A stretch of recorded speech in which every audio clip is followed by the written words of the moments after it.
예수님 닮는 길을 선택하라. 예수님 닮는 길을 선택하라. 제목으로 하나님 말씀 전하겠습니다. 여러분, 구원은요, 믿음의 시작입니다. 여러분, 동의하시죠? 구원은 믿음의 시작입니다. 구원받은 이후에 예수님 닮아가는 성화의 과정이 있죠. 바울이 이신칭의 복음을 얘기합니다. 그리고 이신칭의 복음을 믿도록 설득합니다. 그리고 거기서 머무는 것이 아니라 이신칭의로 구원받은 하나님의 자녀가 하나님 주신 삶을 살아가면서 성화의 과정을 거쳐야 해요. 너희가 죄의 종이었던 지난날의 시간으로 돌아가지 마라.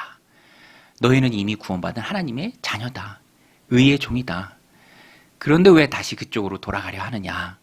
믿음에 굳게 서서 하나님 기뻐하시는 그 길을 힘있게 걸어가라. 바울이 오늘 말씀에서 권면합니다. 여러분, 바울이 이 말씀을 권면하면서 당시에 팽배해 있던 오해를 바로잡아요. 그 오해가 무엇이냐면 이런 것입니다. 이신칭이라는 것이 내가 무엇을 행해서 하나님과의 관계가 회복된 것이 아니죠. 의로움을 얻은 것이 주님을 믿는 믿음입니다. 믿음으로 의롭게 된 거예요. 그리스도의 십자가를 붙드는 믿음으로 의롭게 된 것이죠. 그러면 반대자들이 이런 공격을 할 수 있어요. 야, 은혜가 그렇게 좋은 거면 아무 공로 없고 아무 노력 없이 하나님과 의롭게 되었다면 이제부턴 마음껏 죄를 지어도 되는 게 아니냐, 마음껏 죄 가운데 머물러도 되는 게 아니냐, 이런 공격이 실제로 있었습니다. 바울이 이것에 대해서 오해다, 그렇지 않다라고 말합니다. 바울이 오늘 말씀에 보면 단언을 하죠. 우리 6장 15절인데요. 같이 한번 읽겠습니다. 시작. 그런즉 어찌하리요? 우리가 법 아래 있지 아니하고 은혜 아래 있으니 죄를 지으리요? 그럴 수 없느니라. 바울이 단언을 하죠. 그럴 수 없다. 은혜 아래에 있으면 다시 죄에 익숙하고 지속적으로 꾸준히 죄를 짓고 양심의 가책이 없는 죄 가운데로 머무는 그 삶으로 돌아갈 수 없다라는 거예요. 왜냐하면 은혜로 구원받은 그 기쁨이 구원받은 자 심령 가운데 있어서 전에 바라보던 그 죄와는 완전히 다른 시각으로 바라본다라는 것입니다. 전에 제가 사역했던 정육교회죠. 우리 형제교회 모교회가 되는 정육교회, 그 외국인 사역자분이 한 분 계셨어요. 쩐드라 목사님인데요. 네, 아시는 분도 계시죠? 우리 쩐드라 목사님. 신학생일 때 같이 생활을 하니까 재밌던 일이 여러 개 있습니다. 우리나라 문화를 잘 모르니까 재밌었던 일이에요. 한 번은 이제 누가 대접해 주셔서 한정식집에 가서 식사를 하는데 한정식이 반찬이 많이 나오잖아요. 근데 주요한 반찬은 인원수대로 나오잖아요. 근데 이 쩐드라 목사님이 맛있으니까 잘 모르고 그냥 다 먹은 거예요. 개수대로 나오는데 그냥 맛있어서 다 먹은 거죠. 나중에 얘기해 주니까 몸둘 바를 몰라 하더라고요. 얼마나 민망합니까? 개수대로 나오는데 제가 다 먹었으니까 맛있다고. 근데 모르기 때문에 있었던 일이죠. 보세요. 근데 나중에는 알게 됩니다. 이 차이예요.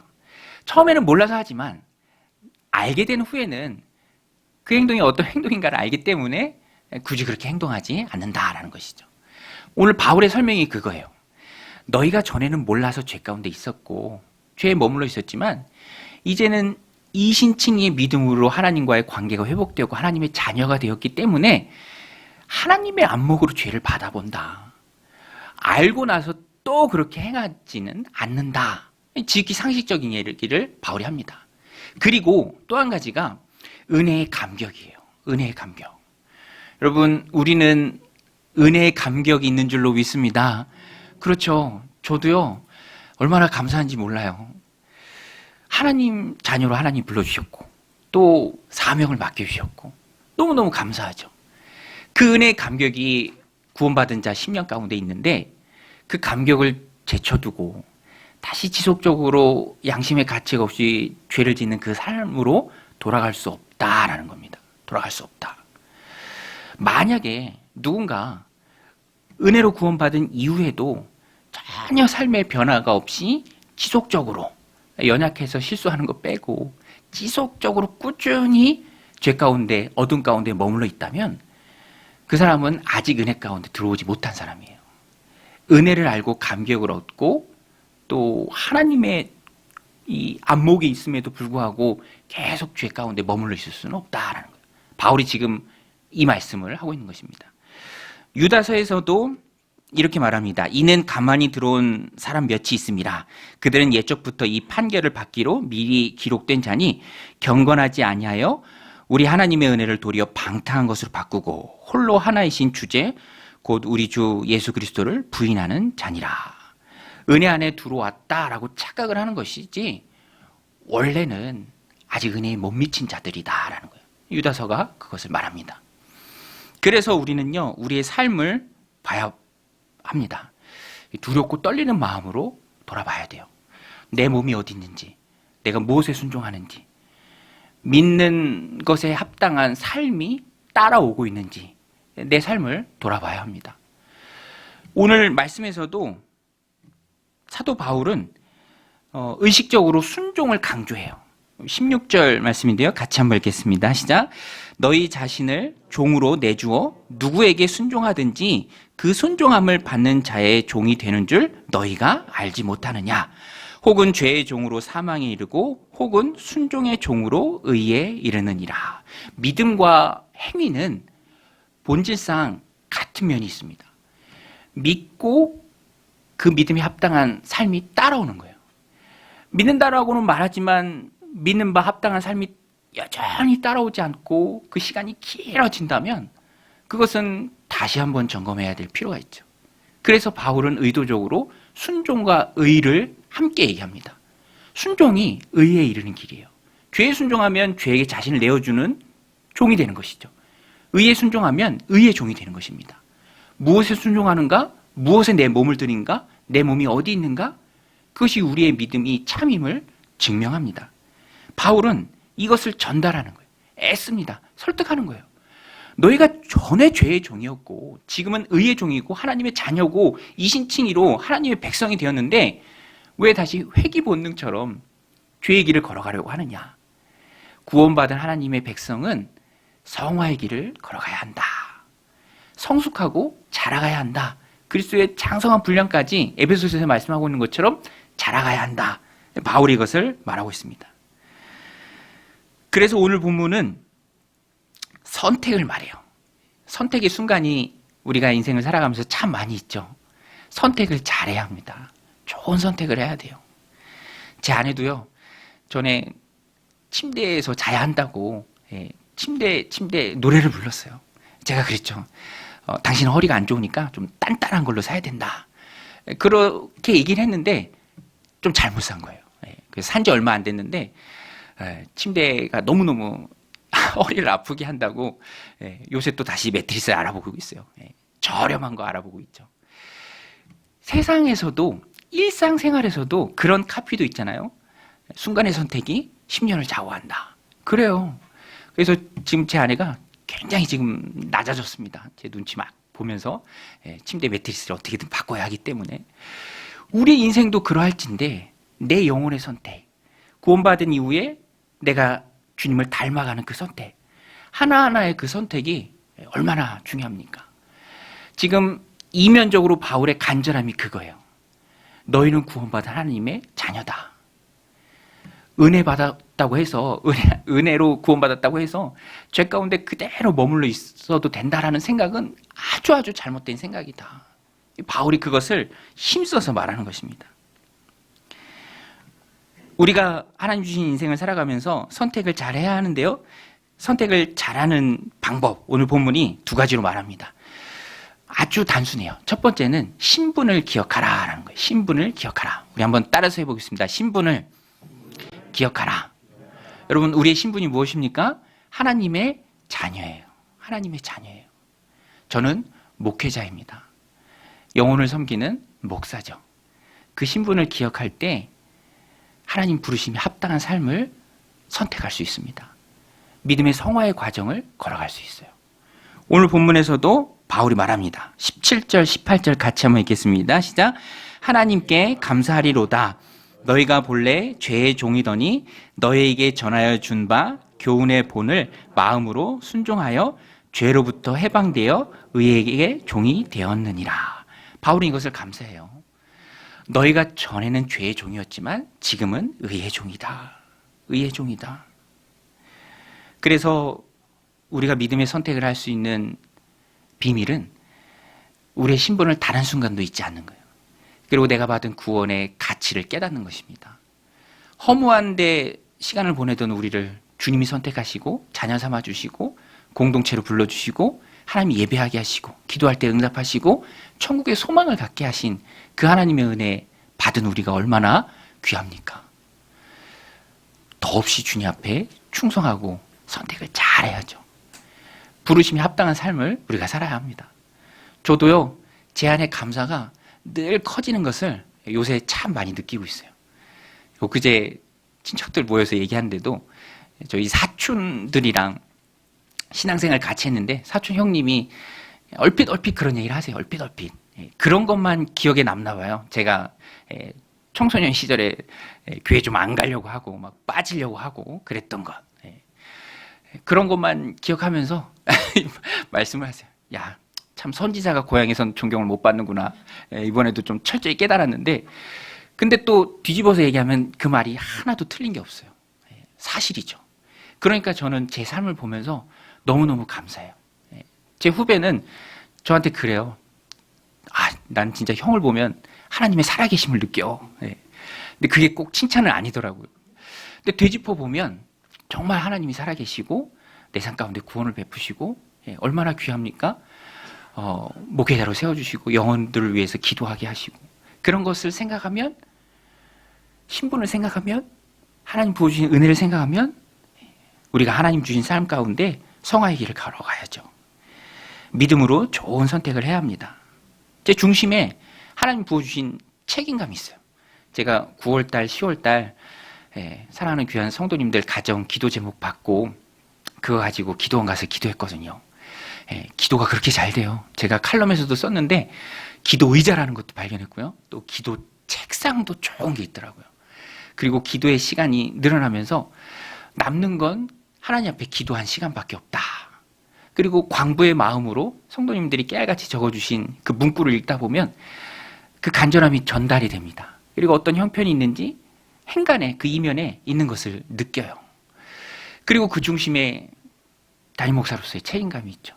아마도 처음으로 이제 목회하면서 담임 목사로서 성도님들 기도 제목 받고 기도해 주기 때문에 더 그 마음이 커지는 것 같습니다.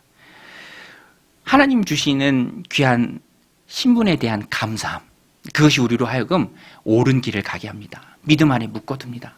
그래서 우리는 항상 주님 앞에 내 신분을 생각하면서 자녀의 신분을 생각하면서 또 공동체 안에서 하나님이 주신 직임들을 생각하면서 기뻐하고 충성하며 나가야 돼요. 이 말씀을 준비하면서 제 친구가 했던 말이 생각나는데요. 이 친구가 결혼을 일찍 했는데 흔히 말하는 금사빠예요. 금사빠. 누가 조금만 친절을 베풀면 혼자 고민을 많이 합니다. 그러다가 배우자 한 명한테 묶인 거예요. 그러니까 우리들한테 했던 고백이 너무너무 좋대요. 모든 이성으로부터의 자유함을 느낀다. 한 명 배우자에게 묶였으니까. 하나님 한 분께 묶여 있으면 하나님 앞에 받은 그 신분을 꼭 붙들고 있으면 세상으로부터 자유하죠. 유혹으로부터 자유합니다. 내가 남편이고 내가 아내고 내가 배우자고 내가 하나님 자녀고 내가 목사고 내가 집사고 권사고 하나님 주신 귀한 직분자인데 이 마음에 하나님 주신 삶을 살아갈 때 항상 하나님 편에 서는 선택을 하게 돼요. 저도 그래요. 저도 자유합니다. 제 안에 누리는 자유함이 있어요. 저도 뭐 결혼했으니까 그죠? 아내가 있으니까 자유해요. 머리숱이 많이 빠지는데 조금 더 걱정하지 않습니다. 오히려 제 아내와 아이들이 준비가 안 된 것 같아요. 되게 많이 걱정하고 그러는데 뭐 저는 뭐 걱정이 없죠. 하나님 한 분만 꼭 붙들면 그리고 하나님 내게 주신 귀한 신분만 꼭 기억하고 있으면 세상이 덧없어지고 유혹에 넘어가지 않고 다시 죄의 종으로 빠지지 않습니다. 선택이라는 갈림길에서 하나님 기뻐하시는 선택을 우리가 할 수 있어요. 짐 엘리엇 선교사님이 계세요. 들어보셨죠? 짐 엘리엇 선교사님. 창끝이라는 영화로도 만들어졌습니다. 수재예요. 휘튼 스쿨을 나온 아주 인재입니다. 미국의 선교사님인데요. 5명과 함께 에콰도르에 선교를 갔어요. 그리고 아우카 부족이라는 부족을 선교했습니다. 위험한 부족이에요. 안타깝게도 선교하다가 창끝이라는 그 제목처럼 원주민들의 창에 의해서 순교를 당하세요. 5명이 다. 아내도 있고 어린 아이들도 있어요. 짐 엘리어 선교사님. 당시 미국 사회가 완전히 뒤집혔습니다. 그리고 신문에서 대서특필했어요. 이게 웬 낭비냐. What a waste. 사람들도 한숨을 쉬고 그 젊은 장래가 촉망되는 전도 유망한 청년들이 알지도 못하는 나라의 부족에 가서 죽임을 당했으니까 당연히 그런 반응이 있을 수 있죠. 그런데 후에 이 지미 엘리어 선교사님 기숙사에서 선교사님이 쓰신 다이어리의 일기장이 발견됐어요. 그리고 거기에 이런 문구가 있었습니다. 영원한 것을 얻기 위해 영원하지 않은 것을 버리는 사람은 결코 바보가 아니다. 이 영어로 보면 cannot keep, 지킬 수 없는 것, 그리고 cannot lose, 잃어버릴 수 없는 것. 잃어버릴 수 없는 것은 영생이고요. 지킬 수 없는 것은 세상의 것이죠. 지킬 수 없는 세상의 것을 가지고 영생을 위해 쓰는 사람이 결코 바보가 아니다라는 거예요. 지금도 많은 사람들에게 도전을 주는 문구입니다. 오늘 바울의 권면의 핵심이 그거예요. 너희는 영생을 소유했다. 그러니 육신의 소욕을 따라서 다시 세상에 썩어 없어질 것을 추구하면서 세상으로 돌아가지 말아라. 영생을 꼭 붙들어라. 여러분, 예수님도 말씀하셨죠? 불의의 제물로 친구를 사귀라. 무엇이 됐든 세상의 것은 영원하지 못하는 관점에서 불의하지 못한 경향이 있습니다. 그것을 가치의 교환을 이루는 거예요. 영원한 것을 사는 거예요. 그래서 믿음 따라 살고 하나님 편에 서기를 선택하고 성화의 길을 걸어가고 육신의 것을 내려놓는 사람은 결코 바보가 아니죠. 여러분, 세상의 것은 영원한 게 없잖아요. 여러분, 영원한 분은 하나님밖에 없는 줄로 믿습니다. 엘리자베스 2세 여왕도 또 96세를 일기로 돌아가셨습니다. 영원한 것은 하나님 한 분밖에 없죠. 우리에게 허락된 영생밖에 없습니다. 그래서 영생을 위해 이 땅의 것을 쓰는 사람은 결코 바보가 아니죠. 믿음으로 성화의 길을 걸어가는 사람은 참된 지혜를 가진 사람입니다. 바울이 그것을 권면해요. 오늘 이 말씀 마음에 새기고 좋은 것을 선택하는, 성화의 길을 걸어가는 믿음의 백성들이 다 되시길 바랍니다. 좋은 것을 우리가 선택해야 하는데, 그러기 위해서 두 번째 오늘 본문이 말하는 것은 첫 번째 우리의 신분을 기억하는 거예요. 그리고 두 번째는 과정이 아니라 끝을 보는 것입니다. 우리 한번 따라서 할게요. 과정이 아니라 끝을 봐야 한다. 과정이 있고 끝이 있습니다. 과정이 있고 결과가 있어요. 그러면 과정의 즐거움이 아니라, 과정의 어려움이 아니라 끝에 무엇이 있는가, 그것을 봐야 돼요. 항상 그리스도인들은 마지막을 봐야 합니다. 그것으로 인해서 얻어지는 열매, 결과가 무엇인가. 그래야 유혹을 이길 수 있고요. 과정의 달콤함도 이겨낼 수 있습니다. 오늘 본문에서 바울이 말합니다. 21절, 22절입니다. 같이 읽겠습니다. 너희가 그때 무슨 열매를 얻었느냐? 이제는 너희가 그 일을 부끄러워하나니 이는 그 마지막이 사망임이라. 그러나 이제는 너희가 죄로부터 해방되고 하나님께 종이 되어 거룩함에 이르는 열매를 맺었으니 그 마지막은 영생이라. 할렐루야. 믿음의 길의 마지막은 영생이고요. 죄의 종이 되는 길의 마지막은 사망입니다. 그리고 그 과정에서 얻어지는 결과는 부끄러움 뿐이에요. 바울이 열렬히 호소하는 거예요. 너희가 죄의 종 되었을 때 너에게 있었던 결과를 봐라. 너희가 무슨 열매를 얻었느냐. 허망한 시절 남은 건 부끄러움밖에 없지 않느냐. 그러니 끝을 보고 영생의 길을 주님과 함께 힘있게 걸어가라. 다시 회개하지 말고 돌아가지 말고 변화된 신분을 기억하고 예수님 닮아가는 성화의 길을 걸어가라. 이 바울의 권면입니다. 요셉도 그랬죠. 유혹을 담대하게 이겨냈습니다. 그것이 얼마나 큰 죄인지 또 얼마나 큰 악인지 결과를 봤기 때문에 그래요. 돌을 옮겨놓으라라는 책에 보면 재미있는 비유가 있어요. 붕어와 낚시꾼의 비유인데요. 여러분, 붕어가 왜 낚싯바늘을 덥석 뭅니까? 붕어가 낚싯바늘을 덥석 무는 이유가 뭐죠? 미끼 때문에 그렇죠. 미끼만 본 거예요. 붕어 입장에서는, 물론 그럴 수는 없지만 비유입니다. 붕어 입장에서는 낚시꾼을 봤어야 돼요. 낚시꾼 옆에 팔팔 끄는 그 냄비를 봐야 되고요. 매운탕 될 자기의 운명을 봐야 되고, 마지막을 보면 어떤 붕어가 미끼를 덥석 물겠어요. 그런데 여러분, 우리의 인생이 그래요. 우리 인생이 그렇습니다. 제가 존경하는 목회자분들도, 목사님들도 그런 고백을 해요.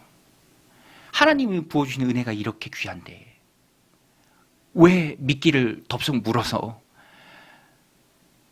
풍비박산이 나는 일을 하겠느냐. 여러분, 다윗 보세요. 하나님 마음에 합한 사람이었습니다. 그럼에도 불구하고 미끼를 덥석 물었죠. 그 유혹을 덥석 물었을 때 어떤 일이 일어납니까? 가정이 풍비박산 나죠. 아담과 하와가 왜 그 좁은 에덴 동산에 쫓겨났습니까? 아담과 하와의 후손된 우리가 왜 다 죄인으로 태어나서 죄를 지을 수밖에 없는 존재가 되었습니까? 죄 때문에 그렇죠. 죄의 유혹에 넘어갔기 때문에 그렇습니다. 먹음직스럽고 보암직스럽고 한 입 깨물면 지혜롭게 할 만큼. 그런데 그것이 다 미끼죠. 사망입니다. 그래서 성도는 바울의 권면처럼 마지막을 보는 사람들이에요. 마지막을. 과정의 즐거움이 아니라 마지막. 죄라는 것은 언제든지 파멸을 가져옵니다. 관계를 깨요. 파괴합니다. 죄만 쫓아갔을 때 얻어지는 결과가 중독이죠. 잠언 7장 21절 23절에도 보면 어리석은 사람에 대한 묘사가 나옵니다. 굉장히 재밌어요. 여러 가지 고운 말로 유혹하며 입술에 호리는 말로 꿰물어 젊은이가 곧 그를 따랐으니 소가 도수장으로 가는 것 같고 미련한 자가 벌을 받으려고 쇠사슬에 매이러 가는 것과 같도다. 그 결과가 무엇입니까?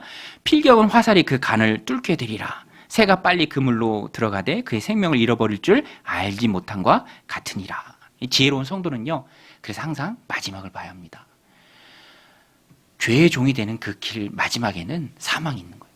반대로 의에 순종하고 예수님 꼭 붙들고 주님 닮아가는 그 믿음의 선택을 할 때 그 끝에는 영생의 길이 있는 것이죠. 그래서 우리는 끝을 보고 선택해야 합니다. 그래도 좀 누리고 싶다. 그래도 좀 즐기고 싶다.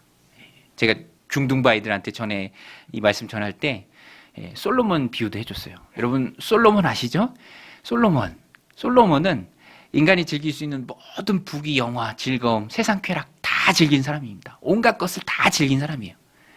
솔로몬이 나중에 뭐라고 고백합니까? 전도서 1장 2절에 전도자가 이르되 헛되고 헛되며 헛되고 헛되니 모든 것이 헛되도다. 다 누려보고 다 경험해 본 사람이 한 말이 바로 헛되다라는 거예요. 여러분 세상은 헛된 줄로 믿습니다. 예수 그리스도를 믿고 따르는 그 길에 영생이 있고요. 하나님 주시는 참 즐거움과 인생의 행복이 있는 거예요. 그래서 그리스도인들은 마지막을 바라보고 믿음의 길을 걸어갑니다. 천국을 준비해요. 진짜는 천국에서 결정이 돼요. 진짜 행복은 천국에서 누리는 것입니다. 그래서 저는 짐 엘리엇 선교사님의 그 고백, cannot keep, 지킬 수 없는 것, 그것을 가지고 cannot lose, 잃어버릴 수 없는 영생을 위해 가치의 교환을 이루는 것, 그것이 그리스도인 삶의 기준이라고 생각합니다. 마지막을 바라보는 것이죠. 마지막을 바라보는 것이죠. 우리는 예수님이 생명이신 줄로 믿고 예수님만 꼭 붙들어야 합니다. 하나님과 함께하는 시간만 하나님 앞에 소중한 은혜의 결과로 남는 거예요. 저도 성도님들 기도 제목 갖고 기도할 때 그 마음이 들더라고요. 내가 기도했던 그 시간이 하나님 앞에 고스란히 남는다. 하나도 땅에 떨어지지 않고 고스란히 남는다. 그러니 하나님 앞에 목회자로서 또 내 책임을 다하려고 노력하는 것이죠. 과정의 즐거움이 아니라 결과의 기쁨입니다. 우리 22절 말씀인데요. 같이 한번 더 읽겠습니다. 시작. 그러나 이제는 너희가 죄로부터 해방되고 하나님께 종이 되어 거룩함에 이르는 열매를 맺었으니 그 마지막은 영생이니라. 여러분, 우리가 가는 길의 마지막은 영생인 줄로 믿습니다. 우리의 천국은 정해진 줄로 믿습니다. 그래서 우리는 예수님 꼭 붙들고 저쪽에 기웃기웃거리면 안 돼요. 다시 죄의 종이 되면 안 됩니다. 우리는 마지막을 바라보고 영생을 향해서 사도 바울처럼 주님과 더불어 기쁘게 뛰어나가야 존재입니다. 우리의 신분이 그렇고 그것이 하나님이 기뻐하시는 길이기 때문입니다. 저도요, 목회를 이제 시작했지만 마지막을 생각해요. 제가 아내한테 그런 얘기하면 무슨 지금 시작했는데 마지막 때를 생각하느냐 그런 얘기를 하는데, 제가 보니까 마지막이 아름답지 못한 경우가 많이 있어요. 지금부터 준비해야 되고 지금부터 철저히 깨어 있어야 합니다. 그래야 내가 과정 가운데도 또 마지막에도 하나님 보시기에 또 하나님의 빛나는 영광을 세상에 전하고 남길 수 있다라는 것입니다. 우리는 늘 마지막을 생각하면서 살아가야 될 귀한 존재입니다. 오늘 말씀 생기고 마지막에 있을 영생을 생각하면서 좋은 선택을 하는 믿음의 백성들 다 되시기를 주님의 이름으로 간절히 축원드립니다.